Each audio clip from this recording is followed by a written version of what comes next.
All right. So our first speaker is Colin Banfield. So as he turns his camera on and gets his slide set up, it is my pleasure to introduce Colin Banfield as our first speaker of the day. Colin works with the Canadian Food Inspection Agency's Plant Health Surveillance Unit as a survey biologist covering the Atlantic area. His role is to provide scientific advice in plant pest biology, surveys, and regulatory policy to ensure high quality survey activities. Colin is also responsible for contributing to responses related to new pest detections in the Atlantic area. Colin is a member of the Nova Scotia Invasive Species Council Steering Committee as well. So Colin will be presenting on spotted lanternfly. Colin, can you share your screen?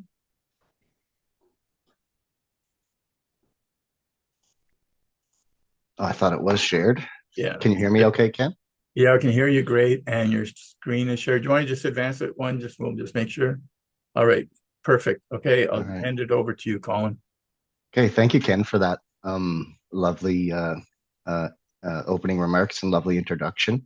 I'll start by saying I have been and am incredibly sick, so I'm hoping my voice doesn't give out and that I don't hack and cough my way through this. But apologies if I'm clearing my throat and making some noises through this.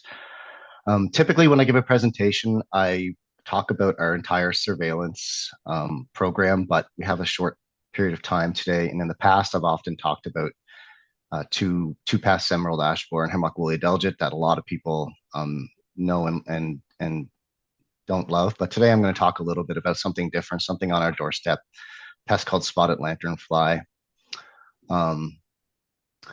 But to start, I guess a little CFIA propaganda. CFIA, who are we? We're Canada's largest science-based regulatory agency.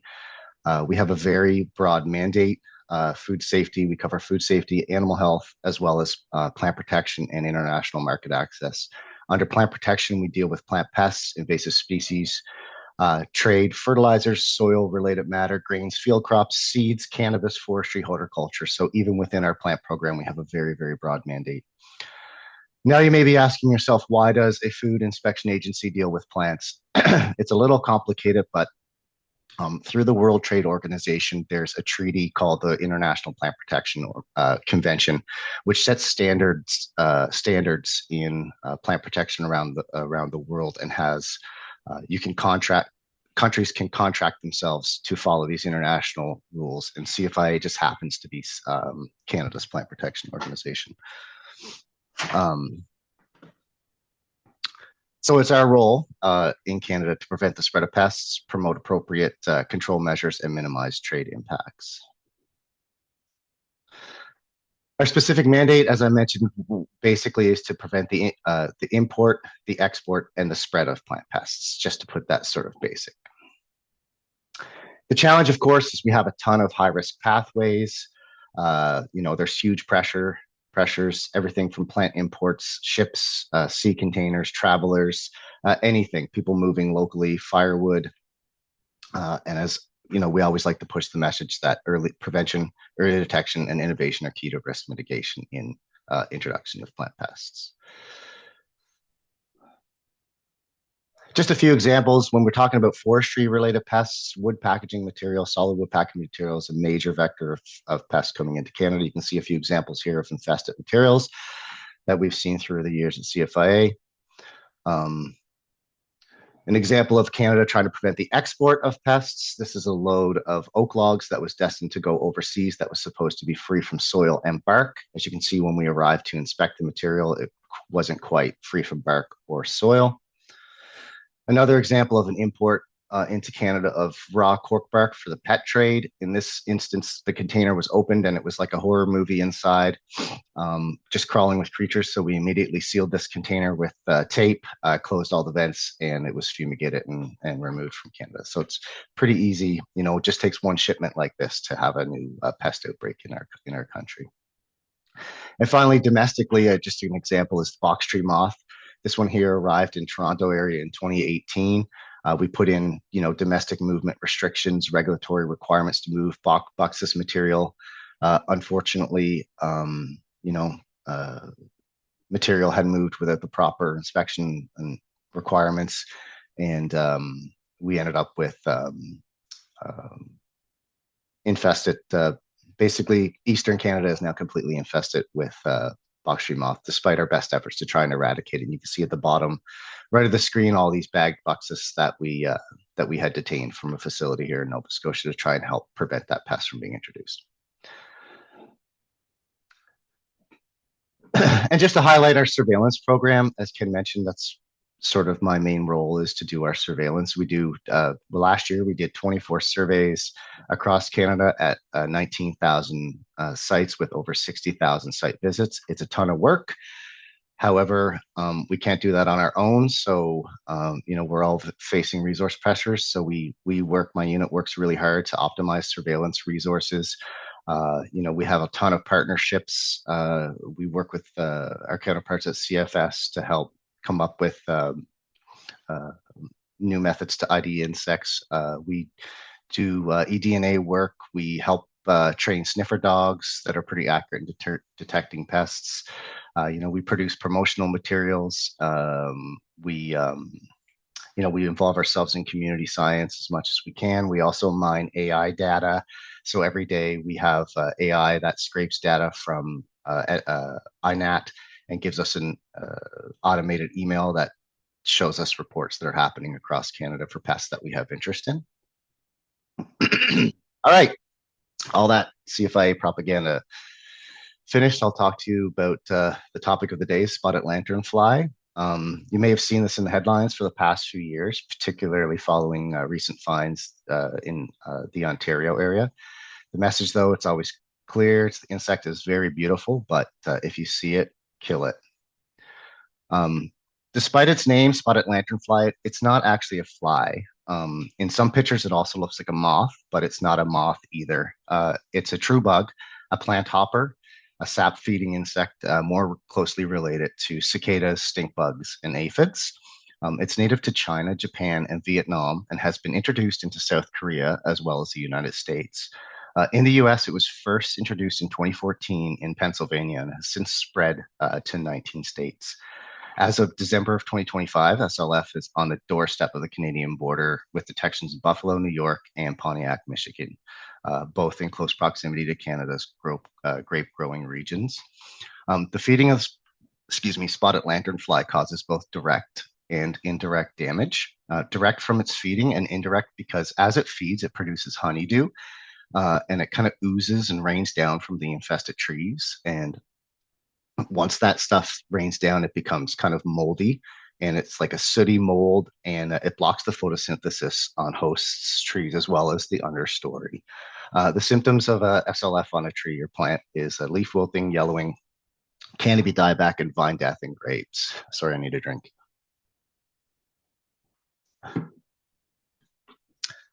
This bug has a few preferred hosts, which its preferred host is tree of heaven, but this plant is not required for its life cycle. And black walnut's another one later in the fall.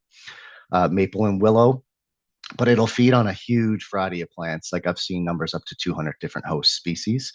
And its largest impacts have been observed in grapes. In US vineyards, they're observing reduced grape yield up to 90% and full death of vines. And this one, again, it's been a regulated pest for Canada since 2018. So the life cycle of the spotted lanternfly, the eggs are laid on host and non-host plant surfaces adjacent to host plants, such as bricks, stones. It's very indiscriminate. Lawn furniture, vehicles, other structures. The eggs hatch in early spring or summer, and the nymphs then disperse from their hatching sites in search of hosts. They feed communally, and as they feed, as I mentioned in the previous slide, they excrete honeydew, which can attract other insects such as bees and wasps, which can become a real nuisance if you have these bugs around your house. The adults developed in late July, and they focus their feeding on tree of heaven and grapevines, but as I mentioned before, also willow, maple, black walnut, a ton of other species. They can survive on a lot of different species. They tend to congregate in large numbers on host plants, either at the base or in the canopy. And they're most easy to detect at dawn and dusk as they're migrating up and down their host tree. Kind of show you the sap feeding piercing mouth parts. You can see those little proboscises there on the spotted lantern-sized flace that they use to poke the holes in the twigs and in leaves in order to suck the juices out. And I mentioned the sooty honeydew, sooty mold. In these 4 pictures, you can kind of see someone's yard here with the massive number of spotted lanternflies and all that black kind of soot. Someone's doorsteps absolutely covered in that sooty mold.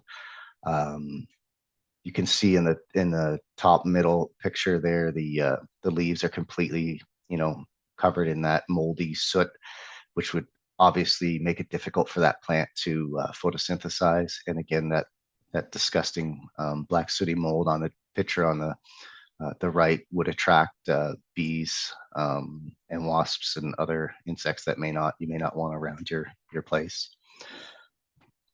Little more on the host, more than 170 plants: grape, apple, peach, black walnut, maple, sycamore, staghorn, sumac, hops, lots of vegetables, blueberries. So the host range is very wide. That said, it does prefer tree of heaven. And so I thought I'd do a slide on tree of heaven. Basically, if you see a tree of heaven around, we'd love to know about it. So if you could report it on like INAT or EdMaps or one of your preferred reporting platforms. Tree of heaven looks quite a bit like black walnut, and it can be confused. I find the easiest way to tell the difference is that on black walnut, the leaves have a sort of serrated margin, as well as if you break open a twig, it has a chambered pith, whereas tree of heaven's pith is more solid. It also distinguishing feature of those heart-shaped leaf scars that you can see on the right. And the name really makes it sound like a lovely tree, but it's a very invasive, awful smelling, a horrible kind of thing. I had this picture. I got the opportunity to go to New York to see the SLF infestation there a couple of years back, and I was really excited to see these beautiful tree of heavens. But it's yeah, I put it in the same category of Japanese knotweed. It kind of just takes over, and it's quite ugly. It gets much bigger. And we've had Peter, a colleague, Peter from Dunker, I think his last name is, found a tree of heaven in Halifax, and we actually went to put an SLF trap on that one last year. So if you see any around, let us know. It'd be good for us to be able to do some surveillance near those trees. What you can look for. So egg masses are the hardest stage to detect, and unfortunately the stage that will most likely arrive in Canada first. The eggs are laid 30 to 50 at a time in rows, and they're usually about 4 centimeters long. They're deposited basically anywhere. When they're fresh, if you can see on the bottom right of the screen, they're very kind of bright white, and as they age, they start to look more like putty, and they kind of crack. And on that top photo, there's my colleague Ron Neville and I with our cute matching jackets with a shovel in Buffalo, New York. And you can see my fingers pointing towards an egg mass. You can see how camouflaged that is and how difficult that can be to see, and how indiscriminate they sort of are at laying their egg masses. Again, a few more pictures of some SLF egg masses, and you can see the difference in color and, barrels, bricks on that tree on the bottom right, the light colored egg mass versus sort of a darker kind of gray putty-like egg mass. And one more here where you can see this distinguishing between, there's older egg masses, a new egg mass at the bottom, an uncovered egg mass sort of in the middle of that slide. Egg mass lookalikes, as you may know, we do have another regulated species in Eastern Canada called spongy moth. So this picture on the left just shows a spotted lanternfly egg mass next to a spongy moth egg mass. It's too bad we're not in person, because I do have examples of both of these, the real thing that you could kind of compare. I'm not sure how many praying mantises are creeping around Nova Scotia or New Brunswick and Newfoundland and PEI, but the Uthaka could be confused, as well as a ton of lichens. And we did actually have a report of an SLF egg mass in Ontario that I was quite convinced was SLF, and it just turned out to be lichen on a tree. So it can be confused with some species we do have here, as well as just normal organic matter in the environment. The nymphs have the widest range of host plants, and they begin to specialize. They have this. They like to climb up a plant and then sort of fall off and reascend together. As they age in the first three instars, they're black and with white spots, but the fourth instar, it has this red component. And just another better picture here. So I think they're quite cute. I don't know.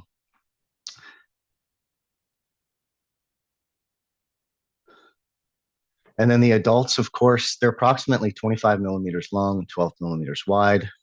They're very uniquely colored wings. The front wings are light brown and gray with black spots, and the front and dark speckles bands at the rear. The rear wings are red in color and have black spots, and it's got those pretty prominent black-yellow abdomen. And it does look quite different when the wings are tucked in. So it's just good to have kind of a search engine in your head of the two various ways this bug could look, but it is pretty unique. That said, we do have a triage account where insect reports come through CFIA, and my team is responsible for going through those reports on a daily basis. And we do get a ton of reports of SLF that aren't SLF, so I thought I'd just mention a few of them here. So these are very commonly reported as SLF. The box elder bug is a native species that you'll see around quite a bit. European firebug is not in Atlantic Canada. This one's in Ontario. It is an invasive from Europe. We get quite a few reports of this from Ontario as being reported as SLF. And also some spotted poplar aphids can be confused for the SLF nymphs as well. Other insects we sometimes see reported SLF, tiger moths, leopard moths, and some underwing moths as well. So what can you look for?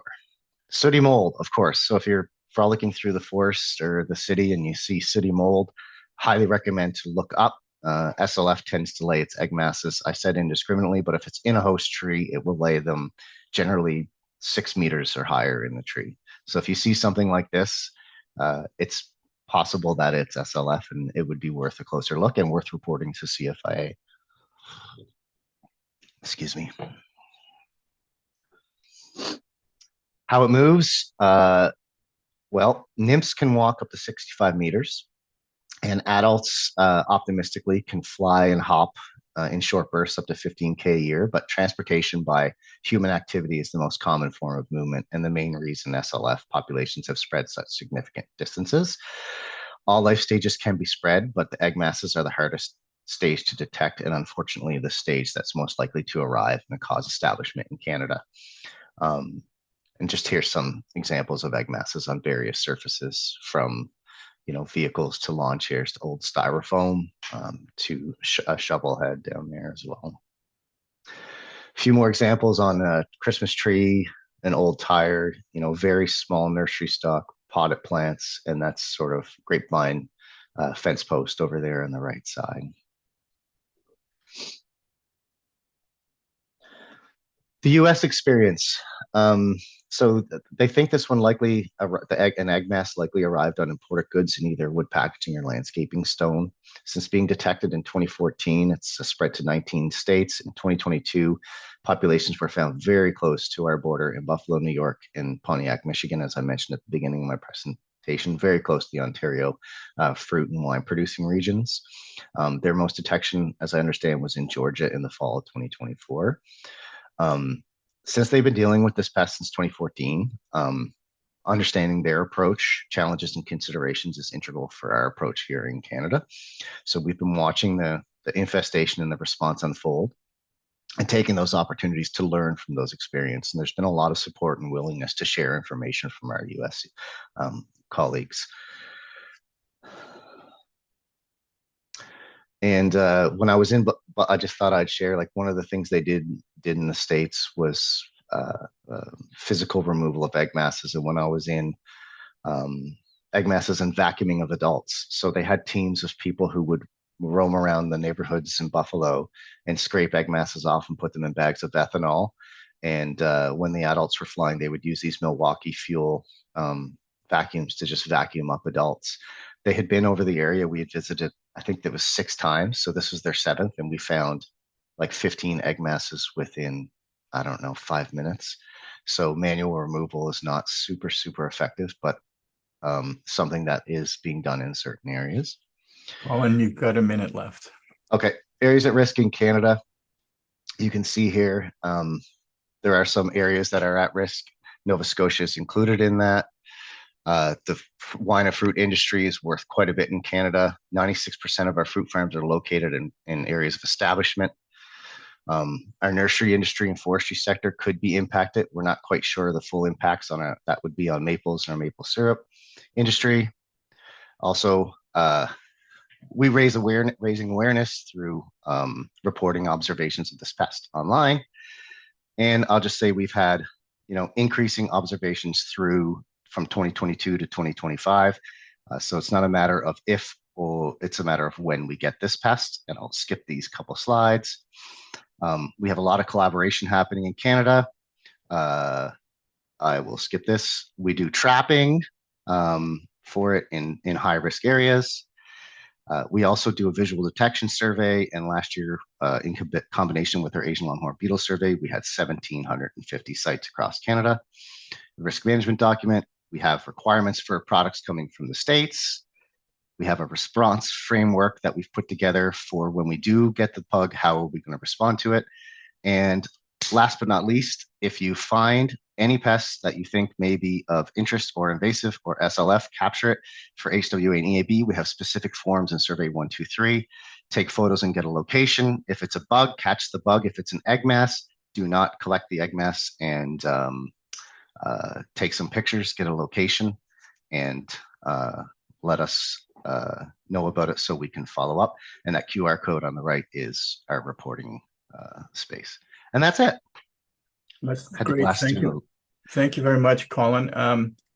We've got some questions. I have one question though, just on that last bit. If I see one and I collect it, should I kill it and collect it, or what's the advice there?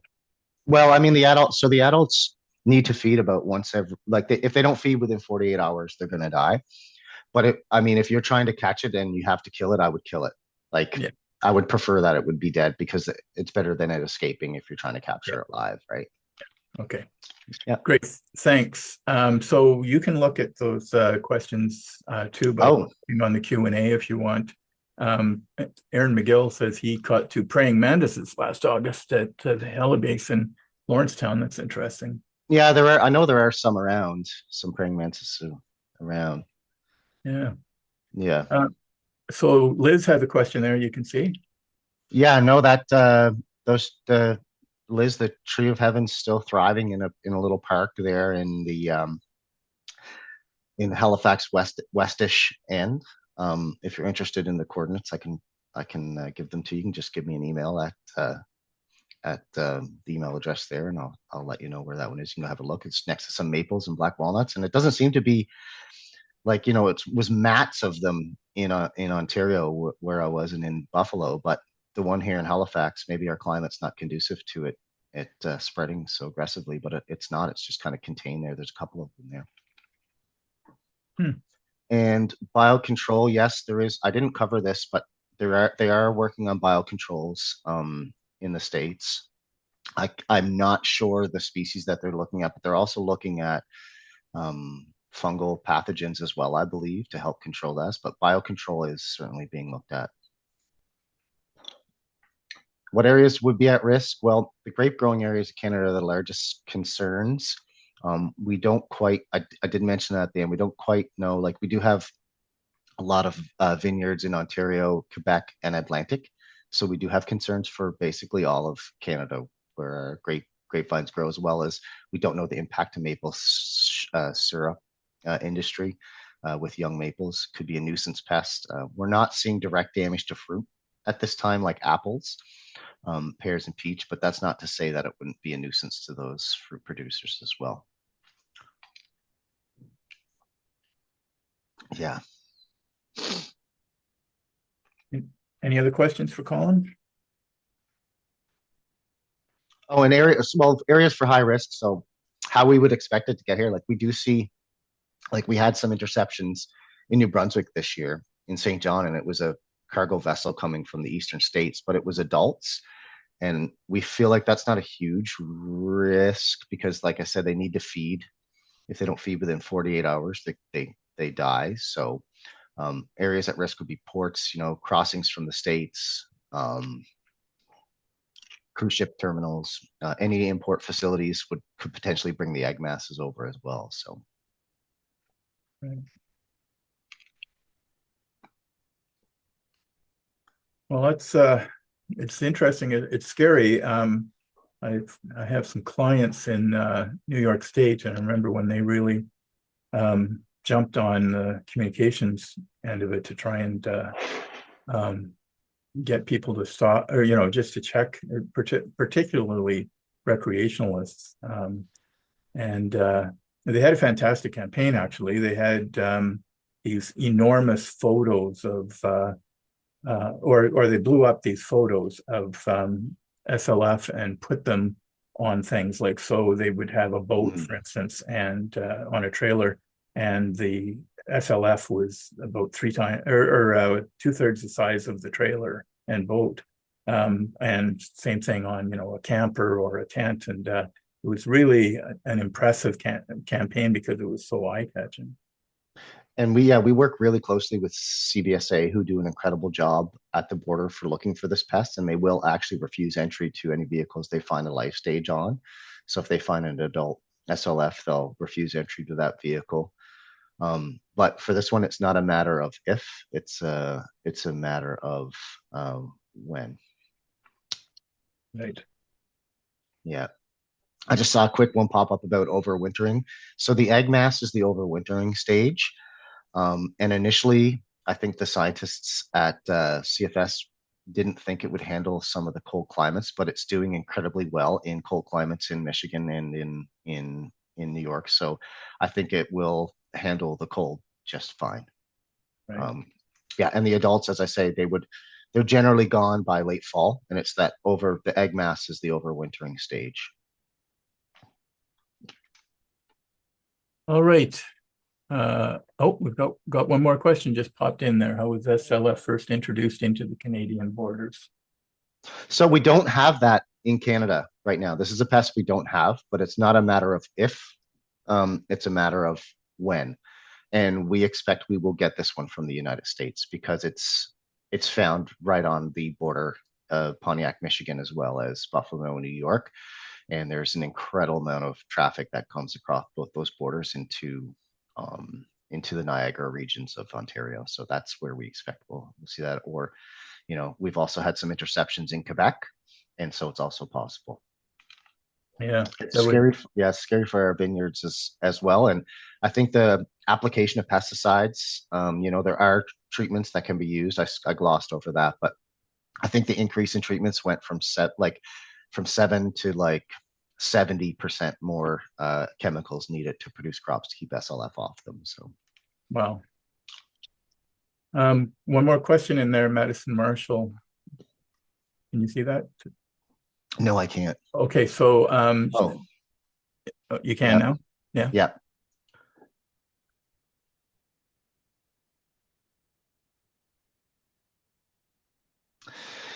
Is there advice for the landscaping industry on removing these species and replacing them with native species? Yeah, I don't think that's something I'm knowledgeable enough to give an answer to, but there's probably people on this forum who may be involved in the industry that would be able to help. And even you folks at the Invasive Species Council may have near natives or natives that you recommend. I know HRM has Halifax Regional Municipality, Shauna Dahl and her crew have, and Heba Gerard have a list of species they recommend planting. So those may be good people to pop in the chat with some ideas for that. But yeah. And if farmers are looking for the chemical treatment options available, can they visit the CFIU website? Yeah, I'm not sure I have the chemicals. Like I can certainly find, I think it would be through the PMRA would be the folks. So here's a slide here if you wanted to screenshot or take a photo of that. Various things. And I can look for the pest control again. CFIA is not really involved. We're the regulatory organization who manages the pest itself and its spread. And so I'm definitely not the regulatory authority on pest control product options, but I can certainly seek out that information and pass it along to anybody that's interested. All right, Colin, thanks so much. I think we'll let you rest your voice and